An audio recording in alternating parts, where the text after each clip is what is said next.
Buenas. Bueno, alumnos, vamos a continuar con estos temas de historia argentina. Vamos a ver de la bolilla 5, la última parte del punto B, que se refiere a los golpes de Estado y la supresión del Estado de Derecho hasta 1976. Y nos queda ver el proceso militar de 1976 a 1983 y la restauración de la democracia. Bueno, como ustedes saben, tenemos que ser sintéticos para que no se haga largo estas clases. Vamos a seguir trabajando con el texto de cátedra, que está bastante bien desarrollado. Y vamos a ver en este video cortito el periodo de lo que sería 1955 a 1966, ¿sí? Lo que Luis Alberto Romero llama la República en crisis, ¿sí? Bueno, recuerden la revolución de 1955, en septiembre del 55, el peronismo es depuesto por una junta militar y, como bien sostiene este autor, rápidamente la diferencia de los grupos que habían derribado a Perón se manifiestan notablemente. Por un lado, sectores nacionalistas y católicos apoyan al general Lonardi, quien se hace cargo del gobierno de facto, y Lonardi va a ser aquel que proclama no hay vencedores ni vencidos, como lo había hecho Urquiza en Caseros. Y por el otro lado, los sectores más liberales y sobre todo más antiperonistas, que estaban nucleados en torno al vicepresidente Isaac Rojas. Rápidamente este conflicto de estos dos sectores culminó con el derrocamiento o la sustitución de Lonardi y colocan al frente al general Aramburu. Desde entonces, diríamos, la figura tradicional de tradición liberal, conservadores y radicales fijaron la posición del gobierno. Esta fórmula, Aramburu Rojas, significaba el retorno del liberalismo, pero en economía mucho más conservadora. El acento fue puesto esencialmente en la empresa, en la libre empresa. Y como bien sostiene el autor, los empresarios aprovecharon el debilitamiento de las organizaciones sindicales, recordemos la diferencia con el gobierno peronista, y estas organizaciones sindicales fueron intervenidas y además limitar las conquistas que habían conseguido. Eso significó como contrapartida huelgas, conflictos gremiales, persecución. El peronismo como partido político fue proscripto y se estimuló la presencia de los partidos tradicionales, buscando así la normalización institucional del país.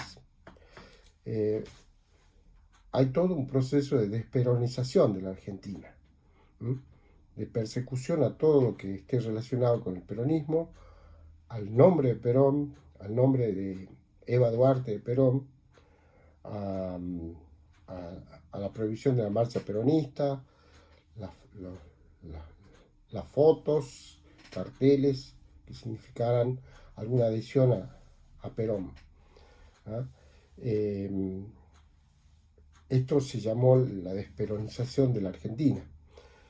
Y en esa tarea tenía que ver la Constitución de 1949, que ustedes saben había logrado la reforma Perón. Se convocó rápidamente una reforma de la Constitución y la idea fue poner en vigencia nuevamente la Constitución de 1853, agregando derechos sociales, como quedó plasmado en el artículo 14 bis. También asistimos en este momento a la división del Partido Radical, que termina en dos alas: la Unión Cívica Radical Intransigente, con Frondizi a la cabeza, y la Unión Cívica Radical del Pueblo, con Ricardo Balbín.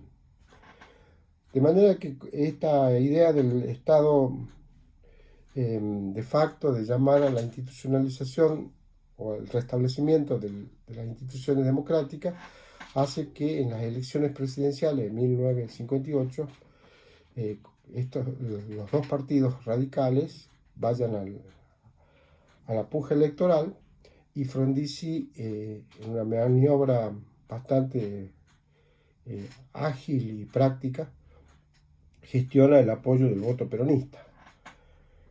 Logra esa alianza que se conoce como la alianza Frondizi-Perón, que Perón dé la orden para que, al estar proscrito el peronismo, en las elecciones voten por Frondizi. Y de esta manera Frondizi logra la mayoría electoral para poder hacerse cargo de la presidencia entre 1958 y 1962. Ya en la etapa electoral, Frondizi había propuesto un vasto frente de empresarios y le había prometido al peronismo levantar la proscripción, devolver los sindicatos a los trabajadores y algunas leyes laborales. Pero bueno, se encontró rápidamente en esta línea de acercamiento con el peronismo, con algunas cuestiones económicas que frenaban muchas veces la idea. Dicen los historiadores que para esta etapa, los primeros meses, como se dice, transcurrieron con alta inflación, y lo que obligó a Frondizi, desde su programa desarrollista, a aplicar, dicen ellos, un plan ortodoxo, un plan estabilizador ortodoxo, que significaba imponer restricción crediticia, congelamiento de salarios, devaluación, supresión de subsidios, etc. El gobierno entonces oficial cumplió sus compromisos con el peronismo a medias, y sumado a ello, la relación con la cúpula militar no era buena, por cuestiones de relaciones exteriores, como fue el acercamiento a Cuba, país revolucionario, recuerden, donde se había realizado la revolución cubana, y estas cuestiones hicieron que la clase militar mirara, digamos, con sospecha a Frondizi, de tacharlo de castrista, por su relación con Fidel Castro. Sumado a que los partidos peronistas, bajo otro nombre, habían ganado algunas elecciones provinciales, llevó a que rápidamente los militares intervengan el gobierno, lo detengan al presidente Frondizi y se haga cargo del gobierno provisionalmente María Guido, quien presta juramento ante la Corte Suprema de Justicia de la Nación, anuló esas elecciones provinciales que le habían dado triunfo al peronismo, declaró el receso del Congreso, y eso significó, digamos, que se llamen nuevamente elecciones, y en esas elecciones de 1963, roto la relación Frondizi-Perón, Perón mandó a votar en blanco, y la Unión Cívica Radical del Pueblo, con apenas el 25% de los sufragios, logró imponer su candidato, Arturo Illia. Arturo Illia, de la Unión Cívica Radical del Pueblo, va a gobernar de 1963 a junio de 1966. Y esta será la segunda experiencia constitucional del posperonismo. ¿Ah?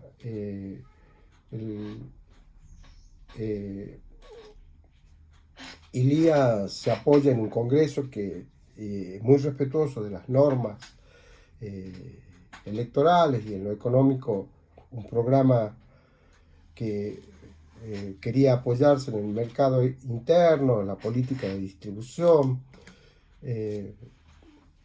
Se benefició un poco por la coyuntura entre los años 62 y 63 con una cierta recuperación industrial, buenas exportaciones, hizo que mejoren los ingresos de los trabajadores y haya una buena relación, diríamos, entre el oficialismo y el sindicalismo, que en este momento buscaba la reorganización del Partido Justicialista y buscaba también el retorno de Perón. Cuando en 1965 se realizan las renovaciones parlamentarias y el gobierno había proscripto al Partido Peronista, lo autoriza a presentarse con otros nombres. De manera que el neoperonismo o peronismo sin Perón creció en algunas provincias y sobre todo en el sector sindical. Por eso para las elecciones de 1965 llegan al Congreso diputados neoperonistas. Pero para el gobierno de Illia las relaciones con el ejército eran cada vez más frías. Crecía, dice Luis Alberto Romero, la idea de construir un gobierno que, excluyendo a los partidos políticos, integrara a las Fuerzas Armadas con los factores de poder, sobre todo empresarios y sindicatos. Esto significó, en cierta medida, que mientras los movimientos sindicales acentuaban su presión, se sumó la campaña periodística que lo acusó al presidente de lento e ineficiente, y un amplio consenso acompañó el golpe del 28 de junio de 1966 y una junta militar destituye e irrumpe nuevamente en la vida democrática del país.